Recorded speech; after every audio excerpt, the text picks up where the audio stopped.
बिहार के मुख्यमंत्री नीतीश कुमार के राज्यसभा जाने के जो फैसले हैं उस पर काफी ज्यादा सियासत हो रही है, उस पर खूब ज्यादा चर्चा हो रही है। इसे विपक्ष जहां बीजेपी की एक बड़ी साजिश बता रहा है, तो दूसरी तरफ जेडीयू के विधायकों की भी नाराजगी है। हालांकि नीतीश कुमार तो ये साफ कह चुके हैं कि ये फैसला उनका अपना फैसला, उन्हें कोई दिक्कत नहीं है। लेकिन इस पूरे मामले में नीतीश कुमार के करीबी का जो बयान आया और उन्होंने नीतीश के बेटे निशांत को लेकर जो बयान दिया, उससे सियासी गलियारों में हड़कंप मचा हुआ है। क्या कहा है उन्होंने और क्या इसमें वाकई एक बड़ी साजिश है? क्या भविष्य की राजनीति को ध्यान में रखकर यह बीजेपी की तरफ से बड़ा फैसला लिया गया? सुनिएगा कि नीतीश कुमार के फैसले पर उनके करीबी नेता जो मनीष वर्मा हैं, उनकी पहली प्रतिक्रिया क्या आई है। बिहार के मुख्यमंत्री नीतीश कुमार राज्यसभा जाएंगे, जबकि उनके बेटे नीतीश कुमार अब पार्टी में जो है उनके आज शामिल होने की बात थी, आज शामिल वो हो जाएंगे। नीतीश के राज्यसभा जाने पर कार्यकर्ता और पार्टी के नेता दुखी हैं। इस बीच नीतीश कुमार के सबसे करीबी नेताओं में से एक मनीष वर्मा की पहली प्रतिक्रिया भी आई है।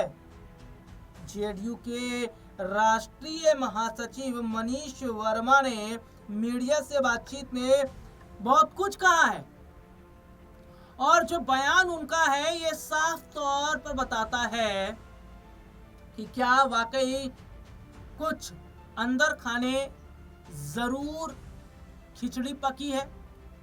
क्योंकि देखिए, हालांकि मैं अपने दर्शकों को बताऊं कि नीतीश कुमार ने एक स्टेटमेंट दिया जिसमें उन्होंने कहा कि वो पहले राज्यसभा जाना चाहते थे, बात उस वक्त नहीं बन पाई और ये जो फैसला उन्होंने लिया ये उनका अपना फैसला, इसमें कोई ऐसी बात थोड़े है, इसमें ऐसी कोई बात नहीं। और देखिए इसमें यहाँ पर क्या नजर आ रहा है कि मनीष ने कहा कि केंद्र में राज्यसभा जाने पर जो उनकी भूमिका रहेगी वो तो रहेगी, लेकिन ऐसा नहीं है कि बिहार छोड़कर जा रहे हैं। राज्यसभा जाने का मतलब ये नहीं कि दिल्ली में रहेंगे, वे पटना में भी रहेंगे, पटना से भी चीजों को देखते रहेंगे। बिहार तो उनका बनाया हुआ है और कोई व्यक्ति किसी चीज को बनाता है तो सामने खराब होते हुए थोड़ी देख सकता है। देखिए, एक बात कही जा रही है, वो बात ये है कि नीतीश अगर राज्यसभा जाएंगे तो बिहार को संभालेगा कौन। और ये बात कही जाती कि अगर नीतीश जैसे कि उन्होंने नॉमिनेशन दाखिल कर दिया है, नीतीश राज्यसभा गए तो उनकी पार्टी अब टूट जाएगी, पार्टी बिखर जाएगी। इसमें एक साजिश की बात कही गई। एक तो ये पहलू, और दूसरा पहलू ये है कि नीतीश ने क्या कहा। नीतीश ने कहा कि मैंने राजनीति से संन्यास थोड़ी लिया भैया, मैं राज्यसभा गया हूं, इसका मतलब ये थोड़ी मैंने पार्टी छोड़ दी है। पार्टी के जितने भी बड़े फैसले हैं वो फैसले हम लेंगे, पार्टी को कैसे काम करना है, क्या काम करना है, वो फैसले हम लेंगे। और यही तो वजह है कि उन्होंने अपने बेटे निशांत को डिप्टी सीएम बनाने का फैसला किया ताकि निशांत का लेवल ऊपर रहे।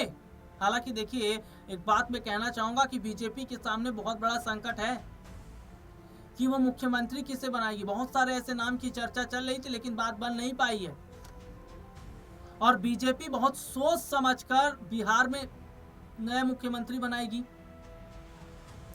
तो यहाँ पर एक दिलचस्प बात जो है वो ये देखने को मिल रही है कि क्या जो नीतीश कुमार हैं वो, देखिए उनको मैं अगर बात करूं तो नीतीश कुमार को कच्ची गोलियां देना आसान नहीं है भैया। वो राजनीति के एक बादशाह हैं। 20 साल उन्होंने बिहार पे राज किया, 2000 से आप उठाकर देख लीजिए 2026, इतना लंबा अरसा उन्हें राजनीति का रहा है। ऐसे थोड़ी पार्टी छोड़ देंगे और ऐसे थोड़ी मतलब मोह भंग हो गया।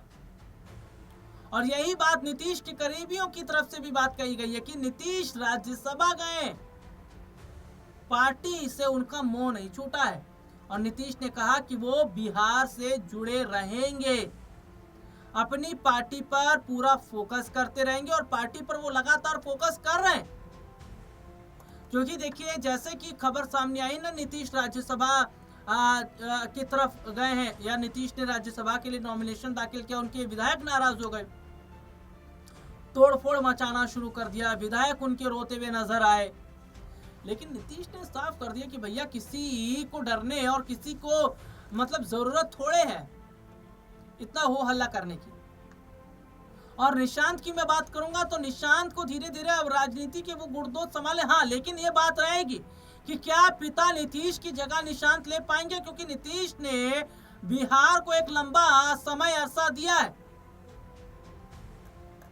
और नीतीश कुमार से बहुत कुछ सीखना चाहिए निशांत कुमार को कि पार्टी को मजबूत कैसे बनाया जाए, वोट बैंक कैसे मजबूत किया जाए,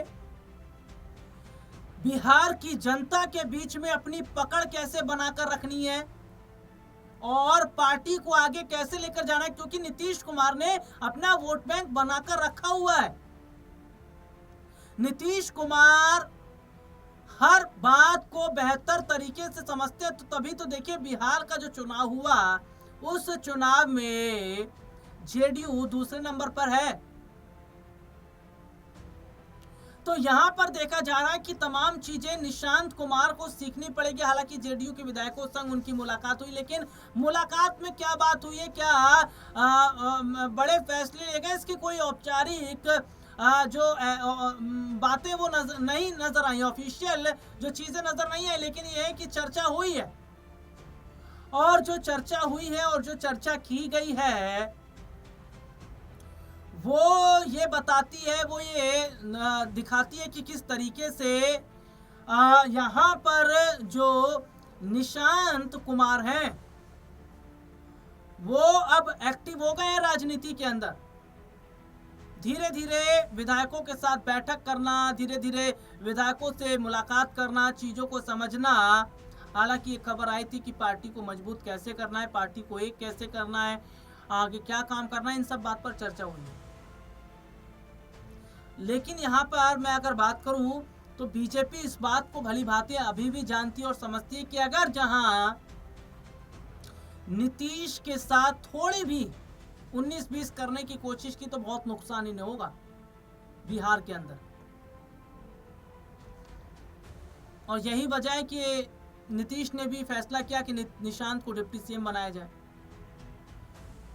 हालांकि अपने दर्शकों को मैं बता दूं कि विपक्ष के लोग ये कह रहे हैं कि नीतीश कुमार को ठगा गया है, उनके चेहरे पर चुनाव लड़ा गया, लेकिन उन्हें किस तरीके से एक ठंडे बस्ते में डाल दिया। इसे बीजेपी की साजिश करार दी जा रही है। हालांकि विपक्ष है, विपक्ष तो कहता रहेगा, क्योंकि विपक्ष का काम ही है बोलना और हर मुद्दों पर अपनी राय रखना। लेकिन आगे ये देखना होगा कि निशांत किस तरीके से पार्टी को मजबूत करते हैं, आगे किस तरीके से वो पार्टी को संभालते नजर आते हैं। फिलहाल इस प्रोग्राम में